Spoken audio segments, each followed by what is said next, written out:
శ్రీకాకుళం జిల్లా ఇచ్చాపురం పట్టణంలో Shantiniketan English medium high స్కూల్లో జాతీయ బాలికా దినోత్సవం, అంతర్జాతీయ విద్యా దినోత్సవం స్కూల్ చైర్మన్ డి కృష్ణమూర్తిరెడ్డి ఆధ్వర్యంలో ఘనంగా నిర్వహించారు. ఈ సందర్భంగా చైర్మన్ దక్కత కృష్ణమూర్తిరెడ్డి ఉపాధ్యాయులను, విద్యార్థులను ఉద్దేశించి ప్రసంగించారు. బాలికల రక్షణ, విద్యాభివృద్ధి తదితర అంశాలపై కేంద్ర ప్రభుత్వం ప్రత్యేక దృష్టితో నేషనల్ గర్ల్స్ డెవలప్మెంట్ మిషన్ ఏర్పాటు చేసి 2008 నుండి స్త్రీ సంక్షేమ శాఖ ఆధ్వర్యంలో జాతీయ బాలిక దినోత్సవ కార్యక్రమం నిర్వహిస్తున్నారని చెప్పారు. బాలికల హక్కులను పరిరక్షిస్తూ వారికి ఉన్నత విద్యా అవకాశాలు కల్పిస్తూ బాలికల ప్రగతికి పాటుపడాల్సిన బాధ్యత సమాజంలో అందరిపై ఉందని అన్నారు. ఇదే సందర్భంగా బ్యాడ్ టచ్, గుడ్ టచ్ గురించి కూడా ఆయన వివరించారు.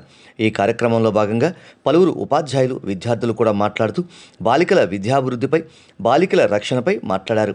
ఈ కార్యక్రమంలో పాఠశాల ఇంటరాక్ట్ క్లబ్ కోఆర్డినేటర్ కేసీపూరి, అధ్యక్షుడు D Lakshmi Narasimha Reddy, secretary Tejas, school pupil leader T Madhavi, ఉపాధ్యాయులు సురేఖ, శంకర్, పద్మజ, రాజ్యలక్ష్మి తదితరులు పాల్గొన్నారు.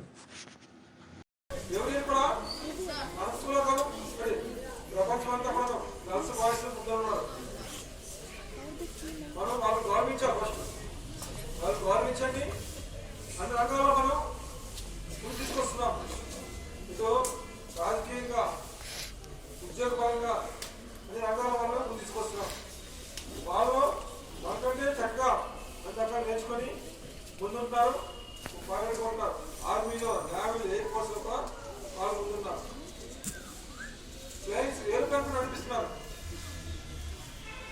ఆర్మీలో కూడా ఉన్నారు. పోలీస్ వ్యవస్థలో ఈరోజు తీసుకున్నట్టయితే మన రాష్ట్రపతి కూడా గౌరవ్ లేడీయే.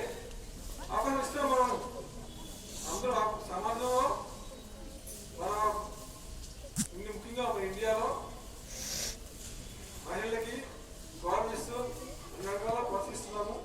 అలాగే కంటిన్యూ చేద్దాము. అలాగే మనం వెనుకబడకూడదు. బాయ్స్ కూడా వారికి పోటీగా బాగా చదువుకొని ఫస్ట్ క్లాస్ పోటీ దయచేయండి. అలాగే ఈ సందర్భంగా మన ఒక ప్లే వేస్తారు. గుడ్ టచ్ అండ్ బ్యాడ్ విషయంలో ఎవరు ఏది చదువుతున్నారో చదవండి అనేసి అంత స్వాతంత్రాన్ని ఇస్తున్నారు పేరెంట్స్. మనం ఫస్ట్ దాన్ని యూజ్ చేసుకోవాలి. ముందు మొదటి పంక్తిలో చూడండి. ఎవరు మొదటి పంక్తిలో చెప్పండి. మొదటి టీచర్ ఎవరు? సావిత్రిబాయి ఫులే. ఆవిడ చదువుకోలేదు. పెళ్ళయిన తర్వాత ఆమె చదువుకుంది. పెళ్ళయిన తర్వాత భర్త ప్రోత్సాహంతో ఆమె చదువుకుంది.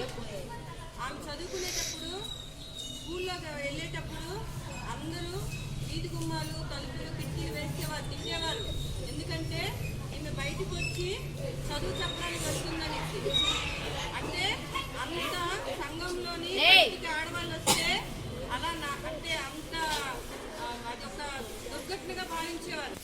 Domestic purpose, cooking, washing, etc.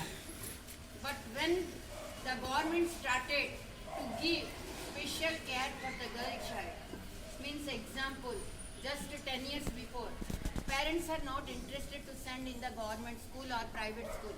What is the reason? They have no sanitation facilities. They have no protection. But now in all schools, given special protection for the girl child. It is very important that all girls should have get good education. If you take all the department, girls only first, even in public exam, 10th, intermediate, if you take one by one, girls is the first. For all aspects, pilot, even if they are in the president, prime